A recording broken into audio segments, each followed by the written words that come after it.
Rochelle Ames was 37 years old when her husband of 10 years sat across from her at the kitchen table she had refinished herself and told her he wanted a divorce because he believed he had outgrown the life they had built together and deserved to see what else was available to him.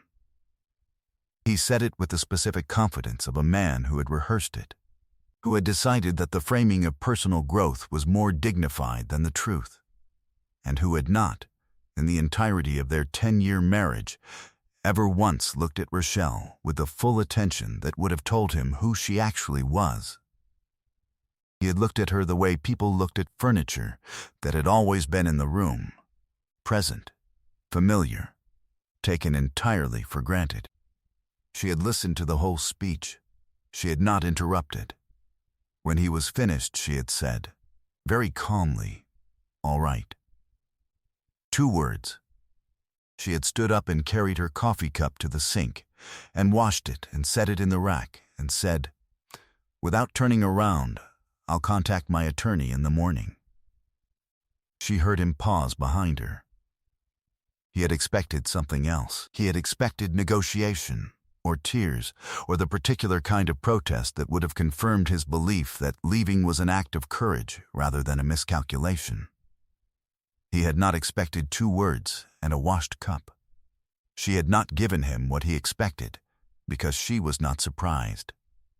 She had known for 3 months that this was coming. She had spent those 3 months doing what she always did when a situation was changing and required a response. She had been preparing, quietly and completely, in the way she prepared for everything that mattered. She had also known, for considerably longer than 3 months, something that Dwayne Ames had never taken the time to discover, that Rochelle held a senior engineering position at a defense contracting firm in Charlotte, that she had been promoted twice in the past 3 years, that she had a financial portfolio assembled with the guidance of an advisor she had been working with since she was 26, and that the house they lived in, the house Dwayne had believed was theirs, was titled in her name alone, purchased before the marriage with money she had saved and invested, while Dwayne was still figuring out what he wanted to do. He had no idea what he was walking away from. He was about to find out, though not in the way he had imagined finding out anything. Before we jump into the story, comment where in the world you are watching from, and subscribe, because tomorrow's story is one you need to hear. The house on Meridian Street had been the right choice at 29, and it was still the right choice now, which was the thing about decisions made carefully. They had a durability that hasty ones didn't. She had bought it the year she landed the engineering position, before Dwayne was in the picture, before anyone had told her it was too much house, or she was moving too fast, or any of the other things that well-meaning people said to women who were moving at their own pace towards something that was already clear to them. She had refinished the kitchen table herself on a long weekend in November 2 years ago, with sandpaper and a stain she had tested on 6 wood samples before she chose the right one, the way she tested everything before she committed to it. The table had been in the kitchen when she bought the house, and it was going to be in the kitchen long after the conversation and it was finished. Her grandfather, a man named Eli, who had built furniture in a shop behind his house in Rock Hill, South Carolina for 41 years, had told her when she was 11, and watching him sand a chair, that the quality of anything you built was determined before you touched the wood. It was in how you chose the material, how you prepared the surface, how long you were willing to take with each stage. A hurried build might look right for a while. It showed the hurry eventually, always. He had given her the sandpaper set he had used since 1974, an act she had understood even at 11 as a transmission of something more than tools, and she had kept it through every apartment and every move, and she used it still.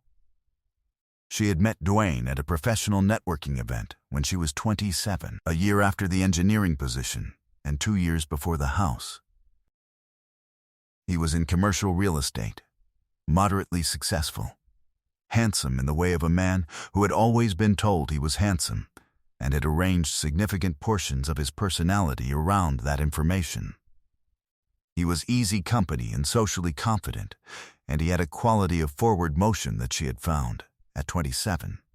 Attractive in the straightforward way that surface confidence was attractive before you had enough professional years to understand what it was sometimes covering. She had chosen him with less rigor than she applied to the wood samples, which was the honest accounting. And she had known it at the time, and had decided that marriages were not furniture, and that not everything needed to be approached with calipers.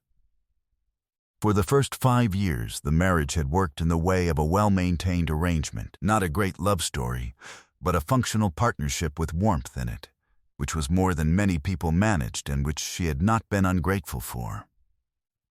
She worked. He worked. She earned more, consistently, and by a margin that widened each year as her career advanced, and his stayed where it was. Neither of them said this directly.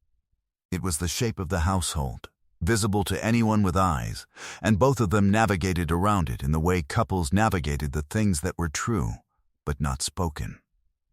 In the 6th year, he was passed over for a promotion he had expected, and that his confidence had already spent.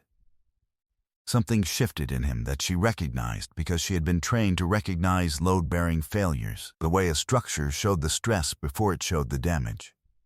He became quieter about certain things and louder about others. He began to frame her competence as pressure rather than resource.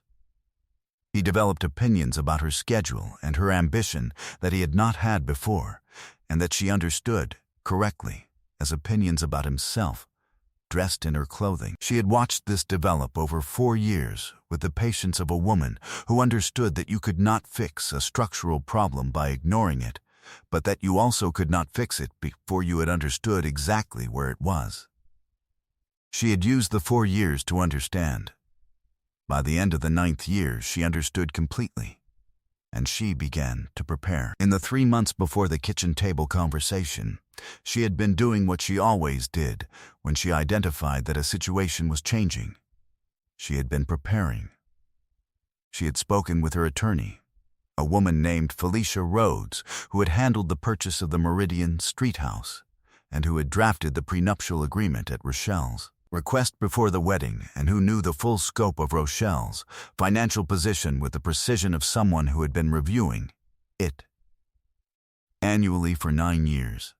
And Felicia had walked her through the marital asset picture in their first meeting with the organized efficiency of someone who had been updating that picture in the background for years, against exactly this contingency. The prenuptial agreement was the document that mattered most. Rochelle had presented it to Dwayne 3 months before the wedding, clearly and without apology, at a dinner she had chosen for the purpose. A quiet restaurant, not a special occasion. A deliberate Tuesday evening that signaled this was a conversation rather than a ceremony. She had explained every clause. She had given him the name of an independent attorney she had researched and recommended he retain for his own review. He had retained someone, reviewed it for 2 weeks, signed it. At the time, he had signed it with the easy confidence of a man who believed the agreement was a formality whose provisions would never matter because the marriage would last, and the distinction between hers and his would eventually dissolve into theirs. He had not understood what he was signing as protection, only as paperwork. That distinction would be significant, Felicia had said, in their last meeting before the kitchen table. When he files, we will be ready before he finishes signing. Rochelle had said, he's not filing. I am. Felicia had said, even better. It gives us the timeline. She had filed 3 days after the kitchen table conversation. Dwayne received the divorce petition on a Thursday and called her twice. She let Felicia handle it from that point forward, which was the correct decision and also the easier one. The prenuptial agreement covered the house in full, her separate property, purchased before the marriage with her separately documented funds, and the investment portfolio in full, and the terms of any asset division with the completeness of a document drafted by someone who understood exactly what was worth protecting and had protected it without sentiment or ambiguity. Duane retained an attorney. His attorney reviewed the prenuptial agreement and the asset provenance documentation, and then, according to Felice's account of the conversation, had a direct and complete exchange with his client about the enforceability of the agreement and the advisability of a protracted dispute. Duane called Rochelle from his attorney's office. He said, "You planned this." She said, "I prepared." There's a difference. The difference was that planning implied a goal, and preparation implied a standard. She had held a standard for 10 years. That the standard had eventually required documentation and a legal filing was not something she had caused by holding it. The divorce was finalized in 6 weeks. 6 weeks and 4 days from the kitchen table conversation to the final signature, which was the fastest resolution Felicia had negotiated in 22 years of practice, and which was fast because the documentation left nothing to dispute, and Duane's attorney had told him so with clarity and without equivocation. Rochelle moved through those 6 weeks the way she moved through every demanding period, by keeping her schedule, doing her work at the level her work required, and using the available time for the things she had been meaning to do and had allowed to wait because the shape of the household had made waiting easier than doing. She repainted the bedroom the color she had chosen 2 years ago and deferred because Duane had said it was too dark. She stood in the repainted room the morning after the paint dried and understood that she had been right 2 years ago and was still right. It was not too dark. It was the exact quality of light she had wanted in a room she slept in, which was her room now entirely. She planted the side garden she had sketched in her notebook across 3 springs and never started. The sketches had been in the notebook all along. She had been waiting for the right conditions, and the conditions had arrived, not in the form she had expected, but that was frequently how conditions arrived, and the important thing was to recognize them. She planted on a Saturday in April with the weather cooperative and the soil properly prepared, and her grandfather's sandpaper set on the workbench inside, which had nothing to do with the garden and everything to do with the standard she held when she was working. She called her sister Paulette every Sunday the way she always had, and accepted Paulette's standing offer of dinner on a Wednesday and ate the best pot roast she had had in 3 years. Because Paulette was an extraordinary cook, whose cooking Rochelle had not been eating enough of, and who delivered affection primarily through the provision of food, and whose Wednesday pot roast was itself a form of support as complete and reliable as anything else she had been offered. In the 6 weeks since the kitchen table, 3 weeks after the divorce was finalized, she had dinner with a man named Franklin Osai. Franklin was a structural engineer she had met through a professional association conference in Raleigh 2 weeks before the kitchen table conversation, which meant she had met him while still technically married, which she was fully aware of, and she had done nothing about it for exactly that reason, and she had thought about the timing in the 3 weeks between the finalization and the dinner. With a moral clarity she found complete and satisfying, she had met him. She had talked to him for 40 minutes about a load-bearing retrofit project he was managing, which was the most technically interesting conversation she had had at a professional event in 2 years. She had given him her card. He had called the following week. She had said, "I'm in the middle of something. When it's done, I'll call you." She had called him 3 weeks after it was done. He was the kind of person who was interesting because he had done interesting work and had thought carefully about it, not because he was performing interest at her. The distinction was fundamental, and she had learned, over a professional career in a field dominated by people who needed to be taken seriously, to identify it immediately. He asked about her engineering work with the specific understanding of someone who knew the field and wanted to know what she was doing in it. He listened to her answers and asked follow-up questions that showed he had heard the first ones and had found them worth following. He had opinions about his own field that he was willing to revise when the evidence warranted, which was rarer than it should have been. and which she considered an indicator of intellectual honesty more reliable than any credential. On their third dinner in Charlotte, at a restaurant she had chosen because she knew the menu and the chef's approach, and she wanted the evening to be exactly what she intended it to be, she had mentioned, in passing, that she had recently finalized a divorce. He had nodded and said, "I know. You told me at the conference that you were in the middle of something, and I figured that was what it was." She had said, "You didn't ask." He had said, "You would have told me when you were ready." She had thought about that for the rest of the dinner. The combination of patience and accurate judgment in a person was rarer than either quality alone. Duane had heard about Franklin through the specific mechanism by which people in overlapping professional circles heard things they had not been told directly. A mutual contact at an industry event. The ordinary movement of information through shared geography. The way a city that seemed large enough for distance was actually small enough for everything to travel. He had heard, and then he had called. The call came on a Sunday evening, 4 weeks after the dinner with Franklin, which was 5 weeks after the finalization, which was 11 weeks after the kitchen table conversation in which he had told her he had outgrown their life and deserved to see what else was available. She was in the kitchen with the table she had refinished, in the house she had bought before he was in it. She was doing meal prep the way she always did on Sundays, with the radio on the station she had always liked and that Duane had always found too quiet, which had been a small and persistent fault line between them that she had not thought about once since he left. He said her name when she answered. He said he had heard she was seeing someone. He said it in the tone of a man who had performed a calculation he expected to come out one way, and had received a different answer than he was prepared for. Not rage, exactly, but the particular register of a man articulating a complaint about a condition he himself had created.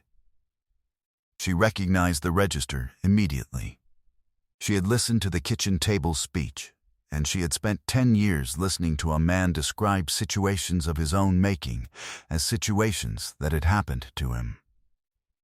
She recognized the shape of it. She was not moved by it.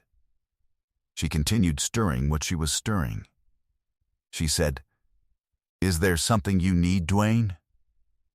He said she had moved on very quickly. He said it with the confidence of a man who believed that the appropriate interval between the end of a marriage he had ended and the beginning of her next chapter was longer than 3 weeks, and who had not considered that the preparation for her next chapter had preceded him leaving by considerably more than 3 weeks. She said, "You told me you had outgrown us. I believed you. I continue to believe you. I wish you well."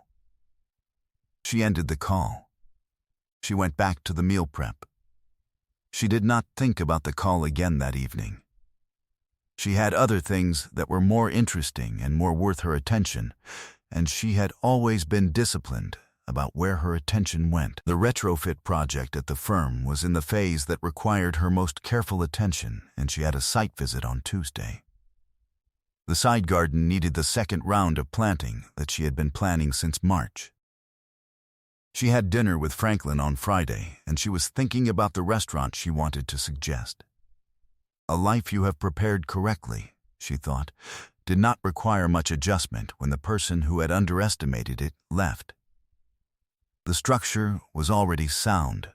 The load was already distributed. The work continued as designed. 14 months after the kitchen table conversation, Rochelle's engineering team had delivered the retrofit project ahead of schedule and under budget, which was the outcome she had projected in the planning phase and which had been received by the client with the particular gratitude of people who had been told it couldn't be done in that time for that number and had found that it could. When the team leading it knew what it was doing and prepared correctly for every phase, she had been recommended for a partnership track consideration at the firm in October, the first woman at her level to be recommended in the firm's 18-year history, which was a fact she had noted and filed, and intended to address in the appropriate professional forum, with the appropriate documentation, and at the time of her choosing. The side garden had come in better than she had drawn it, which was the best outcome a carefully planned thing could produce, not just as imagined, but beyond it. Dahlias along the north fence, herbs along the south wall where the light was best for them, a Japanese maple in the corner she had scouted across 4 seasons before she planted it, because she was not going to put something permanent in the wrong location. The maple was doing what she had wanted it to do. She had been right about the corner. Dwayne had not advanced in his commercial real estate position in the 14 months since the divorce. This was information she had received through the industry's ordinary circulatory system, and that she had registered and set down without further examination. His apartment in South End was newer than the house on Meridian Street, and smaller in every dimension that mattered. She knew this because she had not gone looking, and had not declined to know it when it arrived. She noted it. She moved on without ceremony. Franklin had met Paulette in October. Rochelle had brought him to the Sunday dinner that was the most reliable measure she had for the people in her life, the pot roast dinner that Paulette administered with the seriousness it deserved. And Franklin had asked Paulette about the recipe during the meal, not as politeness, as genuine inquiry, in the specific way of someone who wanted to understand how the thing had been made. Paulette had told him. He had asked 2 follow-up questions. After he left, Paulette had called Rochelle and said, without preamble, he asked about the recipe. Rochelle had said, "I know. He said you make the best pot roast he's had in Charlotte." Paulette had said, "He's right. And also, keep him." Rochelle had laughed. She had thought, "I intend to. Not urgently, not out of fear. Out of the considered judgment of a person who had learned to recognize quality in any form it arrived in."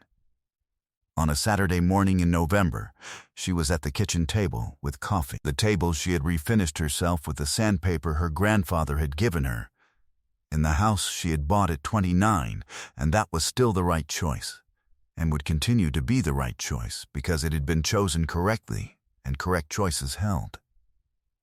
She had a site visit at 10 for a new project she was leading, the first one she had been given full ownership of since the partnership track recommendation, and she had reviewed the specifications the night before and had questions she intended to ask at the site that she had written in her notebook in the specific order she intended to ask them. She had a dinner with Franklin at 7 at the restaurant she had suggested because she knew the menu and had thought about what the evening called for.